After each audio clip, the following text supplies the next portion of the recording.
Hey, hello everybody. It's great to have you. This is the Weekly Roar. Welcome everybody. I'm so happy to have you here today. Actually, what we're doing is we're watching this in a watch party. I wanted to give it a try and see how that was going to work out for the Weekly Roar this week. I've been having some challenges with technology, and I thought, you know what, maybe I'll record it and then we'll launch a watch party. That way, Anza and I can interact with you as we all watch the replay of the video in Facebook, normally on Wednesday. So, this week, of course, I'm continuing my growth series with a special guest to discuss the law of environment. But before we get into the law of environment, I'm Greg Storch. I'm the founder of Lion Enterprise, a leadership development and coaching business. I'm a certified professional coach and a certified speaker with the John Maxwell team. So last week was phenomenal. I had a great time with Melanie Ake. We spoke, she was on travel down in Orlando, Florida, but we got a chance to spend some time together, and she shared her personal story with us on how reflection played a major role in her growth journey. And so I hope you guys were able to catch that last Wednesday, because it was amazing. Her story's phenomenal. It was the perfect law for her to speak about. If you didn't catch it, the great news is you can go to my website, www.lion-enterprise.com. Just go to the Lion's Pride Library at the top menu, and all of my videos are there. She's number 42. So Anza, who's with me today, she's going to be number 43 as I climb the charts. And so, yeah, that's a preview. I'm with Anza today out in Denver, Colorado. And today we're going to continue the growth series, and we're talking about the law of environment. Growth thrives in conducive surroundings. And I just felt like Anza was the best person I know to speak into this law for us, because what I've been trying to do is avoid doing a book review. I didn't want to just regurgitate the chapters. I wanted to share personal insights, how we've applied these laws in our own lives, and give you a sense of how you can do that for yourself to either spark your personal and professional growth or get you over the hurdle and back into that journey for yourself. So I'm here, like I said, with Anza Goodbar, a good friend of mine. She lives out in Denver, Colorado. Love that place so much. It's beautiful country out there. She is the owner and founder. She's an entrepreneur just like I am. And she owns, of course, Anza Goodbar, coach, training, and speaking. She's a major advocate. She does a ton of work. Her focus is self-care, self-love. And she's a self-talk whisperer. If you haven't been catching what she's been doing, later on in this broadcast, we're going to share a way for you to get a hold of her. You really need to connect with Anza because she's amazing. She's also, of course, a certified member of the John Maxwell team. And now, Anza, you're a published author.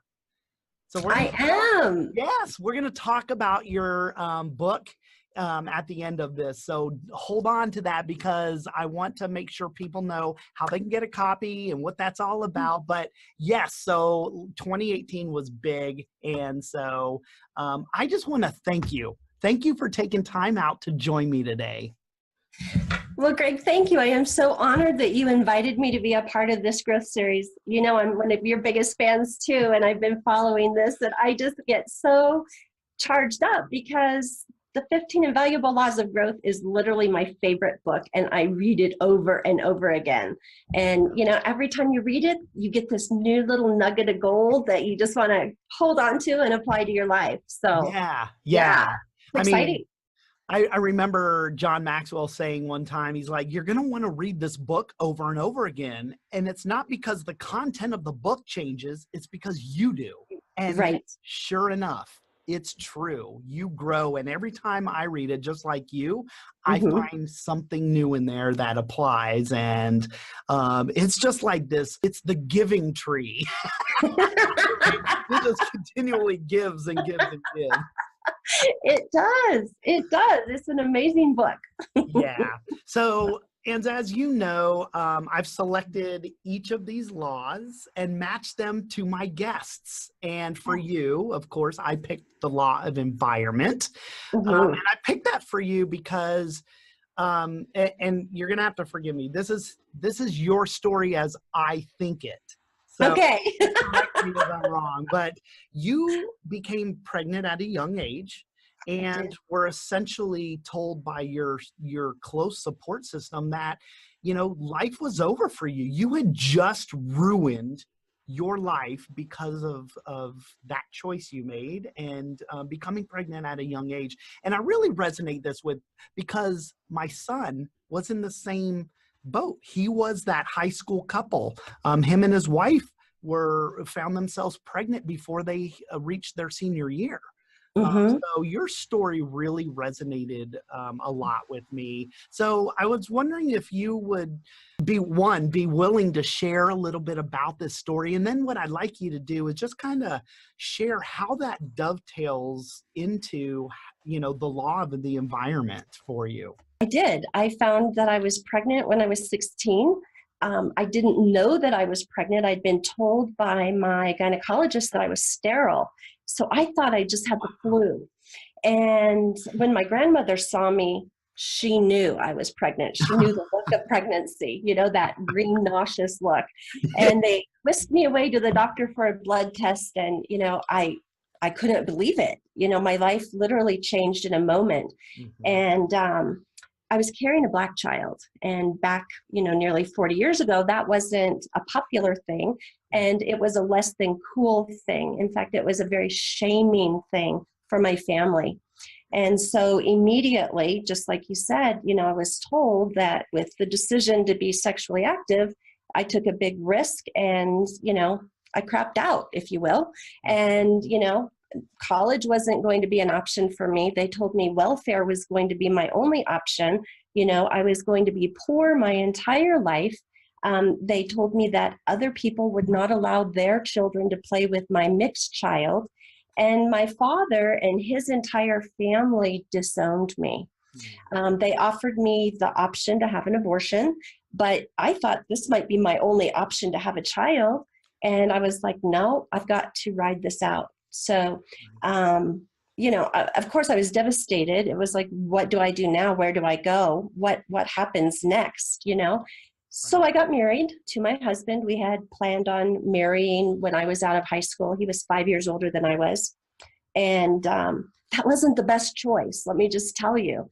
But I felt like marriage was for better, for worse, richer and poorer, you know, Right. till Yeah. death do us part. And so it was like, okay, I have to figure this out, you know. And my motivation was really to prove everybody else wrong. That was the fire in my belly. You know, come hell or high water, I was going to make it, whatever make it meant to a 16-year-old, right? I love it. I was out to change the world about racial inequality, about interracial dating. I thought people were just people, and I wanted everybody to think that too. Well, that was a little bit, you know, more than I could, you know, bite off and chew, but I still believe it, and it is still a passion. So, you know, I went through a lot of my early years feeling a lot of shame. I felt like I let my parents down. I felt like I embarrassed everybody, you know, and what kind of life was my child going to have? Mm-hmm. But I had one high school teacher, her name was Dana Howie, and I was in her family living and child development class. And when I got pregnant, she said, and these words resound in my ears even today, is you can do whatever you want to do. I know that you can figure it out. You are going to live your life backwards and unconventionally, but that's okay. You know, you're going to be raising kids while your friends are going to college, but if you want to go to college, you can go whenever you want, whenever you're ready. It's always available to you. And I'll tell you what, when I felt like life is hard, I can't do this anymore, I have no hope, her little voice would come up in my ears saying, you can do it. You've got it in you, girl. And do you know that she still follows me and stays in touch with me? She is one of my biggest advocates 50 years later, Oh you my know? God, Anza, you know what? If we have any teachers watching right now, I just want to say that first of all, thank you for what you do. Oh, But yes. also, I hope teachers understand that what kind of impact they can have on children. You know, here's a perfect example. And it's funny you bring that up, that she's still following you this day. My French teacher from high school, I started in ninth grade. I ended up taking 3 years because I just loved her so much.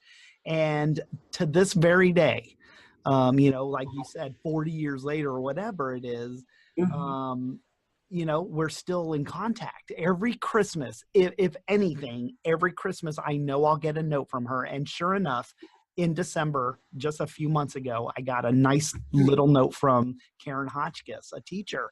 I mean, they have, you know, major impacts on us. And here's a great example where They one do. had one and she's still following you. So teachers out there, thank you for what you do.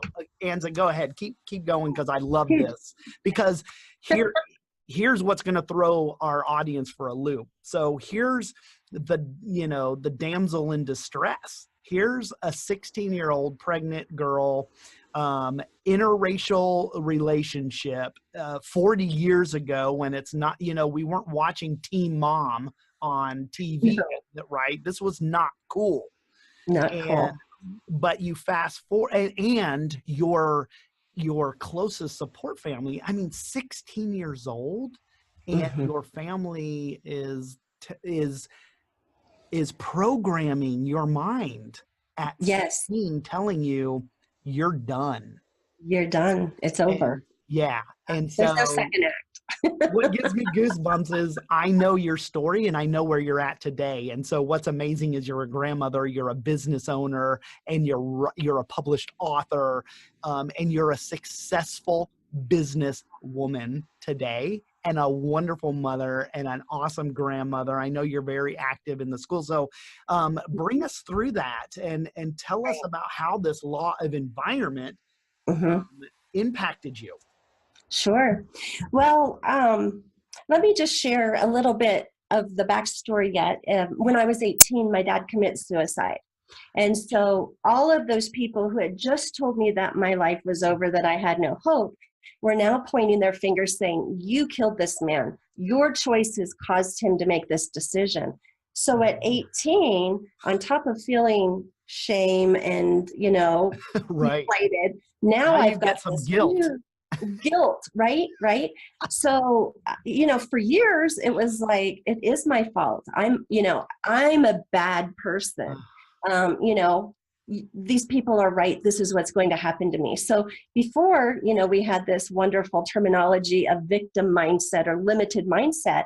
You know, like Melanie was talking last week, we adopt the mindset that those around us embrace us with. And, you know, I just kept thinking in my heart of hearts, there has to be more than this. I was meant to do more than this, you know? Yes. And so I was working a part-time job at Target at that time. And I was like, I needed a full-time job and I needed insurance. And every day I went in, what do you have for me? I need a full-time job. This is what I need. I'll learn anything. I can do anything. And I became my own best, best advocate, you know? And finally, one day they're just like, Anza, shut up. We have a position for you. I And that's love what it. really started me on the growth journey was, you know, they finally believed enough in me.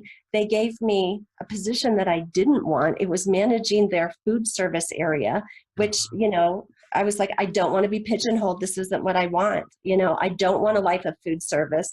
This is not my vision. But you know what? It got me in the door and it got me noticed. And at 19, I was the youngest food service manager to win sales awards. You know, I took a profit center that was not making profit into the highest profit center in our category. They had different levels. You know, all at age 19. It just took someone to say yes. And so I realized, and you know, in the law of environment, it talks about our group of friends. It talks about who we surround ourselves with. Oh, yeah. And I really realized, even at that early age, that who was in my corner, who was whispering in my ear, really mattered because it played into what I began to believe about myself. Yeah. you know. And fast forwarding later, I finally went to college and I graduated when I was 40, and I had 4 kids in the audience cheering me on as I walked across the stage. That's And amazing. you know, it was one of the most wonderful moments of my life. You know, I'm on stage and I hear this, "That's my mom," you know, and I was like, yes, I'm their mom, you know, because I put them first. They were the love of my life. And I waited until they were much older, until I went to school. And finally it was like, you know what? It's time.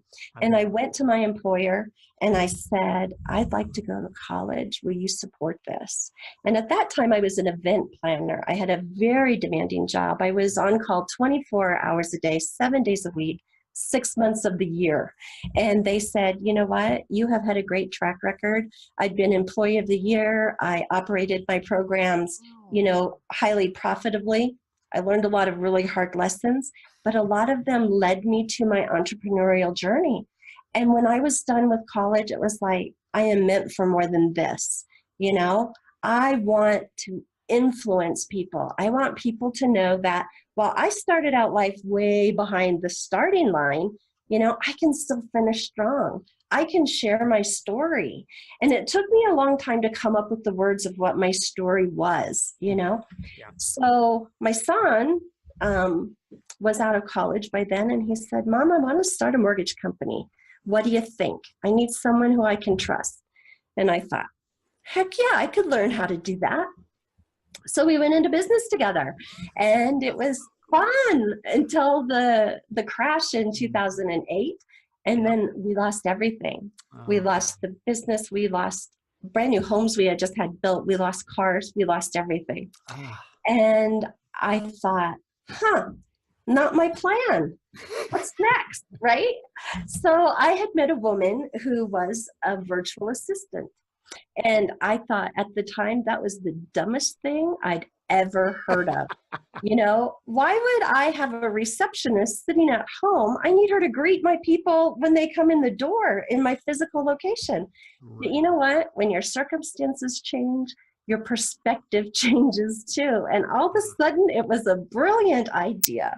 So I picked up the phone and I said, "Hey, you know, do you think I could do what you do?" And she's like, "Of course you could." And I was like, yes, that's the answer I wanted. So, you know, in a week, I was up and running. It was like, you know, I had software, I had a computer, and I thought this would be the bridge to get me through until the bubble burst and life went back to quote unquote normal for us. Right. Well, life didn't go back to normal, and that became a career choice for me. And I built a 6-figure business my first year. I had 11 women working for me. And, you know, I was coaching, but I didn't know I was coaching, Greg. Yeah. You know, and I decided to take some time off, and I took my daughter and granddaughter and we went and lived in Belize for a while. And while I was in Belize, I started attracting coaches into my business. And I thought, that's an interesting idea.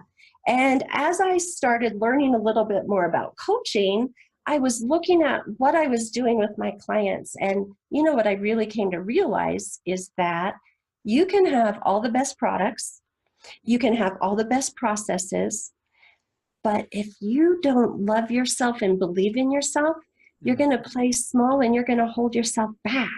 Yeah. And so I decided 3 years ago, I guess, to get a coaching certification and work with people in a different way to be able to get to the root of what's holding them back so they could experience success. And, you know, so many times I use my own story. I'm like, hey, if I could do it, you can do it. That's right. You know, but it takes a lot of work to really love yourself and believe yourself and have confidence, because so many times we take on the shame of the people around us. We take on the guilt and we take on the responsibility. And especially women who are nurturers by nature, you know, it's like, oh, you can't carry that. Here, give it to me. It's okay. And, you know, pretty soon that load is just getting so heavy. And you're like, I don't know what to do. Yeah. And, you know, so many people have a misunderstanding of what self-care means. And, you know, for me, one of the things for self-care is surrounding myself with cheerleaders, surrounding myself with encouragers, people who are going to speak truth into my life. Yeah. you know, and I can tell you that doesn't cost a penny, you know. That is a conscious choice I make, and to be in contact and in connection Love with it. people. Yes. You know, I think about, you know, the story of the house built on the rock or on the sand. And, you know, where are you building your foundation? Yes. If you're building your foundation with people saying you can't, I can promise you, you won't. You won't. You have to be able to surround yourself with people who believe in you and they see the you that you want to become. Gosh, that just gave me chills, Greg. I know. Truth bombs, ladies and gentlemen.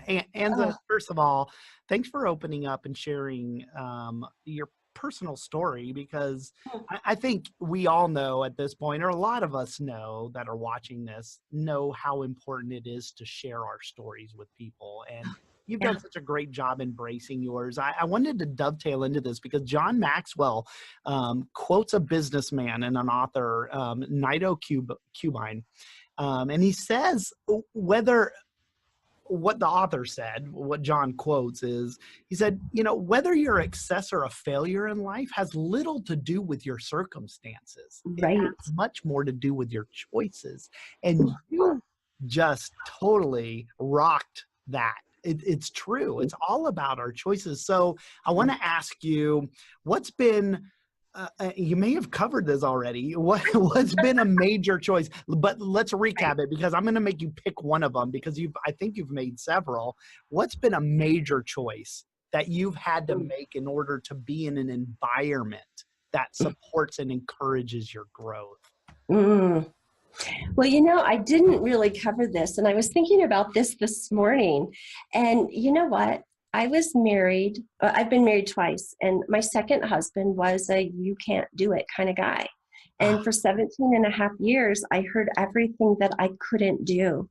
And I spent a lot of time trying to figure out how I could do it, how I could get him to believe in me. And that was a big reason that I decided to leave, because I really lost who I was. I lost my sense of purpose. I lost that fire in my belly on who I could become and what potential there was within me. Wow. And so really leaving what was a toxic environment for me and my kids and moving into another group of people. And, you know, when I left my husband, I worked for a prominent Christian ministry. I lost my job because of their policies on marriage and divorce. I lost my standing as a women's ministry leader, as a Sunday school teacher, as a youth leader. And so really, I stripped all the layers of the onion away, and I got to the core, and it was like, who am I? Who do I want to become? Where do I want to go? You know, what's next? And that was one of the most difficult things. And it took me a couple of years to really, you know, work through that and face some of those images in the mirror and ask some of those tough questions. But again, you know, realigning myself with people who were going to encourage that growth. You know, just like pruning your rose bushes, you've got to get rid of all of that icky stuff so the rose can really bloom. And, you know, as hard as that time in my life was, I can tell you it was some of the best time of my life, because I really got grounded and I really got clear on who I was. Because up until that time, I didn't know. I was who everyone else told me I should be, or who they told me they needed me to be. And for the first time in my mid-30s, you know, it was like, this is who I am. Finally, I'm here. And that was probably one of the biggest things that I did to make that shift. That's huge. And it dovetails right into the next question I wanted to ask you, because one of the fastest ways for growth to happen is not only to change your environment, but to change yourself as well. And that's exactly what you just did. So what personal changes have you made that have contributed to your growth? So one of the things that is a vital part of my day is having a morning routine. And I try so hard not to vary from it, but every now and then I miss a day. But, I start every day by either reading a chapter of a book or listening to a book on audio. Maybe it's a podcast, but I do one of those three faithfully. I journal every morning. I practice daily gratitudes. And I spend time in meditation and prayer. And that is a non-negotiable for my life. And then I try to work out every day. I'm not a morning workout person. I prefer to do it in the middle of the day, but I make those things non-negotiable. They're scheduled in my day, so nothing else can come in and knock it out, because that's so easy if you're not intentional about what you want to do. And so, I have a list of like 100 books every year that I want to read, and I'm sure that I'll get through that because more because I'm always being recommended other books, and it's like, you've got to read that. You're like, yeah, I do. And so I make that part of it, because some of our mentors are authors. Some of our mentors are, people that we never ever meet, but they still breathe life into us. And so, and then, one of the probably the biggest thing I did was monetarily make a big investment in myself by hiring my own coach. And, before we got started today, you said, man, last year was a powerful year for you. And it was a difficult year. I started out the year very ill. Right. I didn't work for the first almost 4 months of the year. I had laryngitis for 28 stinking consecutive days. Yikes. You can't coach and speak with no voice. So again, it gave me time to come in and reflect and to look at who am I, where am I going, am I in alignment? And I was able to use that time to retool. And then, man, I came out of the gate at full speed, and all kinds of amazing things have happened.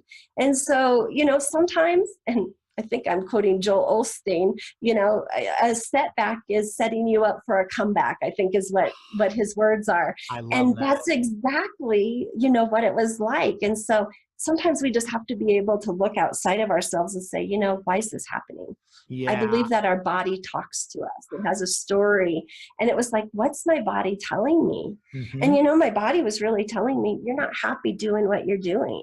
Yeah. I was doing business coaching, and, while it's a fine thing to do, it wasn't where my heart was, you know? And so I made some shift, and that just opened up a brand new set of opportunities and a whole new way to express myself. And it really, allows me to share more of my personal story, which can be very inspiring to people when they think, oh, I can't do this. And then like, oh, but look what she did. I can do this. This isn't so scary. And so it helps put things into context. Yeah, that's great. I love that shift on what you've been able to look at in yourself. And you mentioned earlier, you brought the word up, so we're going to go into that. You talked about the inner circle. And I really love this law, because when we hear the word environment, and this is the law of environment, we tend to think about physical space. We tend to think about our house, our city, estate, but it also, at least to me, it means assessing who you spend your time with. And I'm a huge, huge advocate of the inner circle. I've done talks on that, and who should and should not be in it. So talk a little bit more about your inner circle. How has that changed over the years, and what impact has it made on where you're at today? Well, once upon a time ago, my inner circle was the you can't, you shouldn't, don't do that group. Yeah. And now I am really surrounding myself with a lot of other like-minded people who happen to be coaches in many instances. And they're the I dare you to get out of your comfort zone group. I believe that you can do it. What's holding you back? Let me come alongside you. What resources do you need? Let me share my knowledge with you. I believe we can do more in community than we can do a lone group, you know? And, along with that, I have a graphic that I share with my people is when I talk about self-love and self-care. is that we either have an abundance mindset or a scarcity mindset, growth or limited, whatever words you want to use. And I draw a line through the middle. And if we're living in self-love, we are practicing all these words that are positive. We're enthusiastic, we're energetic, we're feeling abundant, we feel creative. When we are living below that line, we're feeling tired, lethargic, fatigued, deflated, dejected, discouraged. And so I look for people who live life above the line. And, when I'm doing mindset checks too, it's like, I'm not having a very good day. What's going on? I'm living below the line. Let's get back upstairs, And so I look for people that share that kind of mentality, who want to live life above the line. Yeah, I love that. So you're exactly right. I love that analogy and the graphic that really, brings it home. I had a quote for Ralph Waldo Emerson, who said, whatever course you decide upon, there's always someone to tell you that it's wrong. Always. Right? And you lived this, when it comes to our growth and changing our environment, you gotta move forward despite the criticism. So I know you face that. So well, you're obviously thriving and living in conducive surroundings now. But we all know that we don't get anywhere in life without the help of other people. And you just talked about that. So who have been some of the key influencers that have supported your efforts over the years for the sake of your growth? And how did they play a part in your success? Well, I have to say most recently, my personal coach has played a huge part, because she calls me out on my stuff. Talking about beliefs and where beliefs come from. There have been many times where she's just said, that's a lie. You're believing a lie. And I'm just like, whoa, what? And, she does it with love, but she's very frank about it. And I had to take a look at where the root of some of my beliefs came from. And it was like, you're right, that isn't true. I took on someone else's belief. And so working with my coach over the past couple of years has been one of the most amazing times of my life, and being plugged into a mastermind group.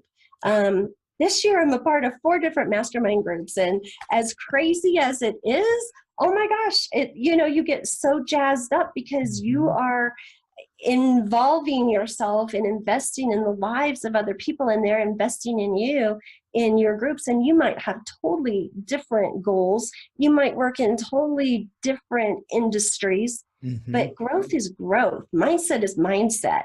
Likeness is likeness. And, like energy attracts like energy. So when you're vibrating above the line, you're going to bring those people into your circle. And so I would say, the men and women that I mastermind with have been huge in my growth. That's awesome. And, and I can't forget this, but my kids. My kids are my biggest cheerleader. And whenever I say, hey, I think I want to do this, they're like, yeah, how can we help? What can we do? That's a great idea. I love it. And that's so, awesome. That's huge. It's huge. Yeah. That's a good inner circle. It is. There's a lot of power in the mastermind, right? I love it. If you do it right. There's going to be a lot of power there. So I know masterminds are becoming more and more popular. So that's great to hear that you've tapped into 4 of them. 4, I know. You're juggling. Hey, Anza, week of the month are insane. Yeah, I'm sure. I want to give people the ability to reach out to you. What are you working on? How can people get a hold of you? And tell us a little bit about your book as well. Oh, wonderful. Well, let's start with my book. I'm super excited. Okay. I have wanted to become an author for a long time, and I was invited to be a part of a project called Your Shift Matters. And a friend of mine was spearheading that anthology. And I think this was the 4th book in the series. And it was all about women who had undergone some kind of transformation in their life. And the subtitle of our book was From Resistance to Resilience. And so in it, I share part of my story of being a pregnant teen, but also the sexual abuse that I underwent and how that affected me and how I came out on the other side and some of the implications of that story and learning to regain my personal power. And we made it to #1 best-selling book on Amazon in 4 hours. We were so thrilled.